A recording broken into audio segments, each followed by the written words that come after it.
Hey, well, Broken World Entertainment.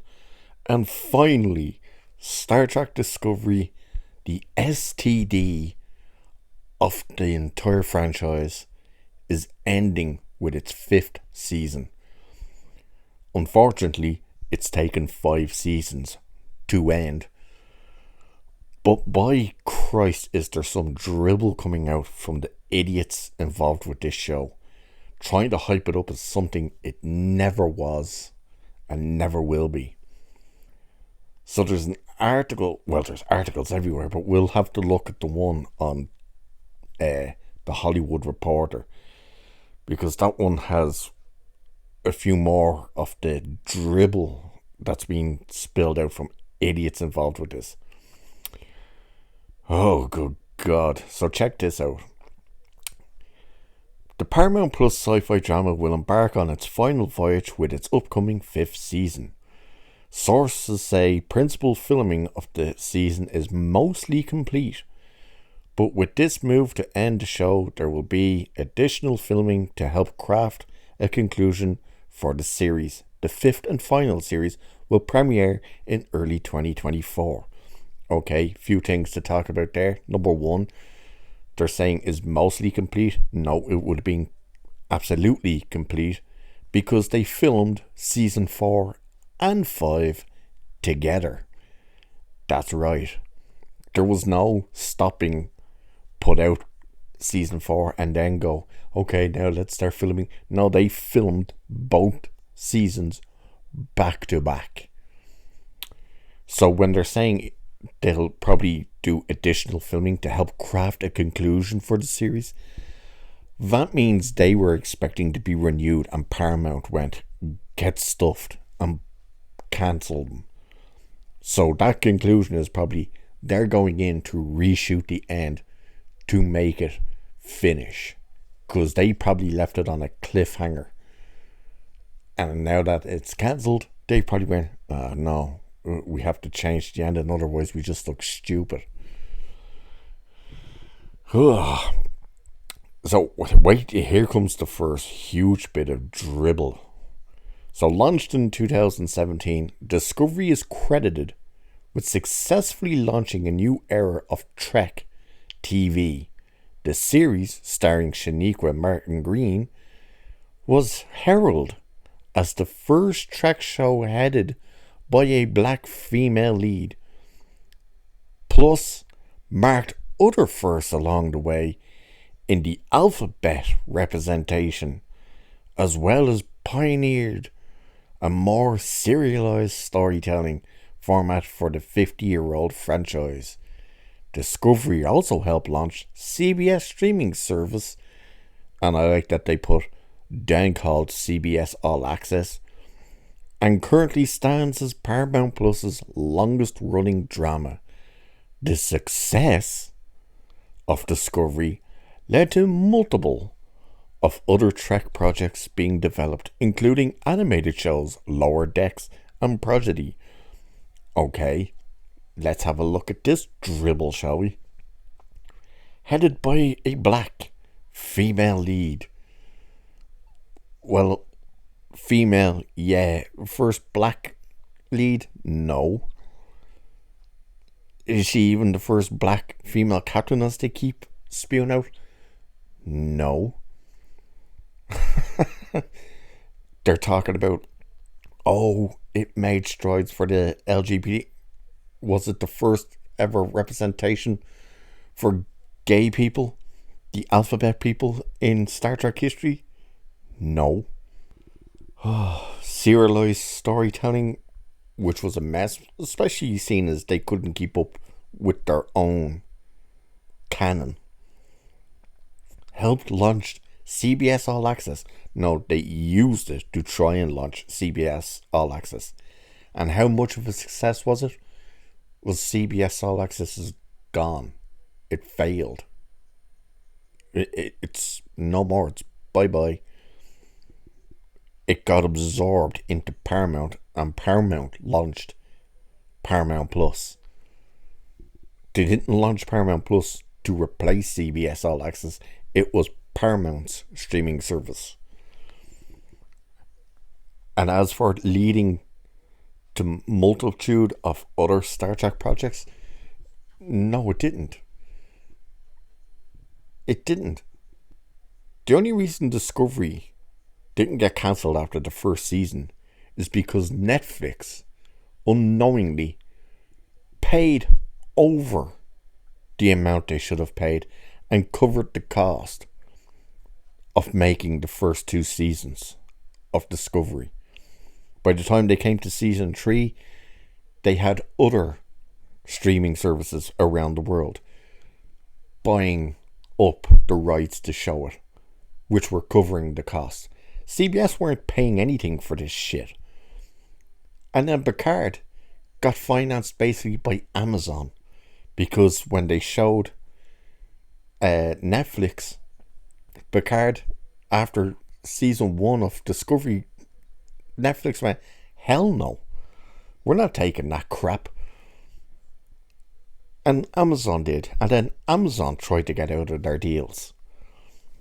So no, there was no success of Discovery that launched all these other Star Trek projects.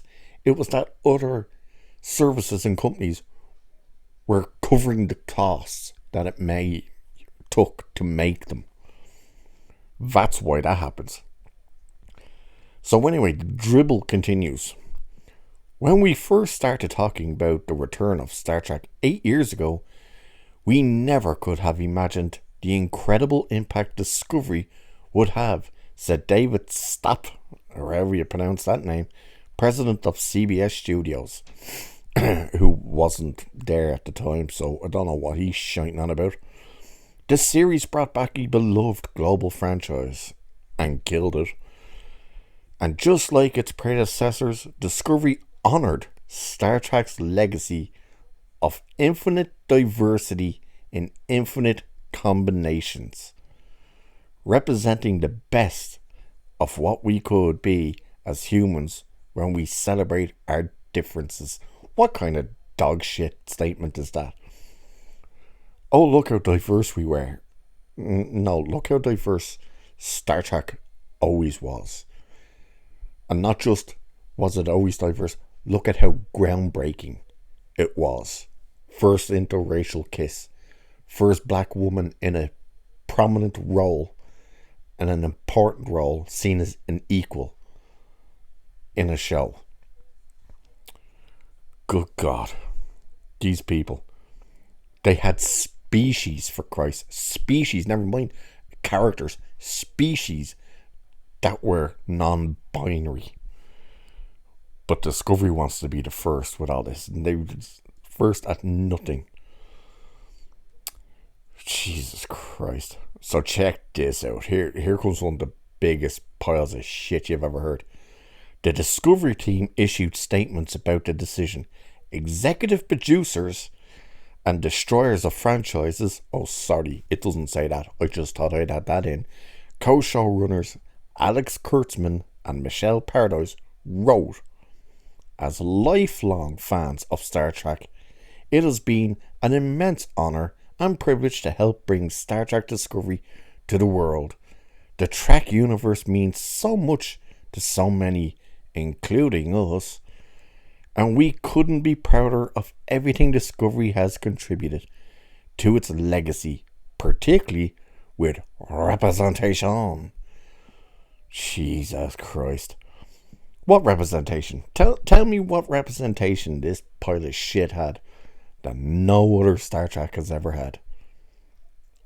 I'll wait. Oh wait. No, I won't, because there is none. Fucking idiots. If just one person sees themselves or the possibilities for their future in a new way because of Discovery, then we think we've had made Gene Roddenberry very proud. No, not a hope have you made him proud. Poor man's probably spinning in his grave. Of course, there would be no Discovery without Shaniqua Martin Green and the extraordinary team of artists, both in front and behind the cameras. And then their whole statement just goes on and on and it's just a great big circle jerk of we were so stunning and brave.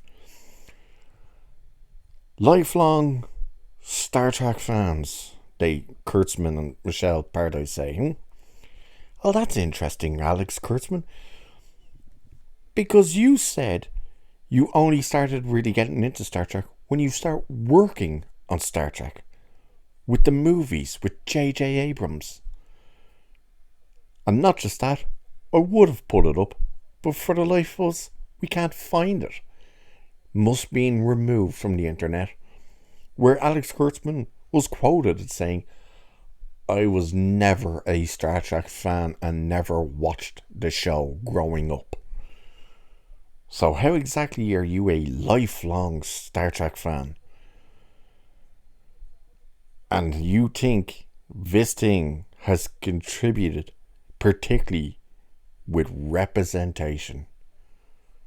I'm just leaving images throughout this story of the representation that's always been there since the goddamn 60s. But these idiots circle jerk themselves thinking, well, look at the glass ceilings we're breaking. You've broken nothing. Nothing. Shaniqua Martin Green wrote, I can hardly believe that this mind-blowing journey with Discovery is ending. I'm astonishingly blessed by God to have played Captain Michael Burnham, to have taken part in a legacy alongside an extraordinary cast, phenomenal crew, and remarkable writing team. What, like the fucking 3-year-olds that were in the back writing this stuff? To our most supportive partners at CBS Studios and Paramount Plus, who insisted on making television history. How did you make television? Maybe by making one of the worst shows in history. Maybe. I'm deeply grateful. I'm also deeply grateful for the creative collaboration with our showrunners, Michelle Paradise and Alex Kurtzman, as well as however in the name of Christ you name that person. I'm not even going to attempt to name that person. And the team of executive producers. What, all fucking 20 bleeding 8 of them that was there in the first season?